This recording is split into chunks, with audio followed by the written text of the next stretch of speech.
US President Joe Biden's Democrats have suffered a double defeat in the Senate.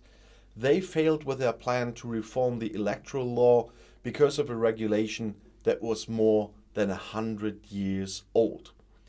Well, as expected, US President Joe Biden's electoral reform failed in the Senate.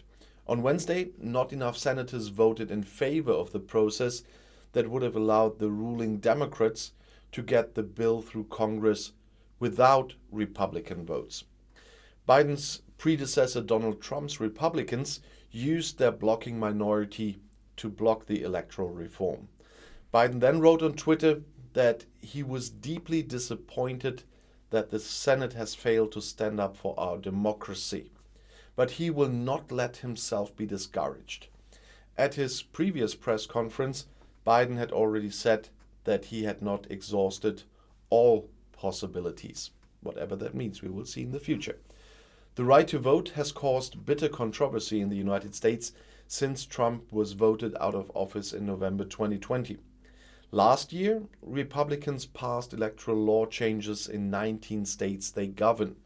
They justify this with the alleged susceptibility to fraud in the previous electoral legislation. The Democrats and numerous experts, on the other hand, see this as an attempt to make voting more difficult for minorities such as Afro-Americans who vote mostly Democratic, and to secure greater political influence in the elections for Republicans. Democrats have introduced 2 federal bills to curb Republican action. A law called the Freedom to Vote Act is intended to set nationwide standards for elections. The election day should be a public holiday, and the right to postal votes and voting before the actual election days should be guaranteed.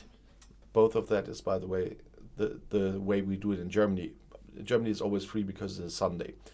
The law is also intended to prevent political parties from influencing the elections. A law named after the late black MP and civil rights activist John Lewis is also intended to prevent discrimination against minorities, especially African Americans, in elections. In the Senate, legislative projects need a supermajority of 60 of the 100 senators to even be voted on.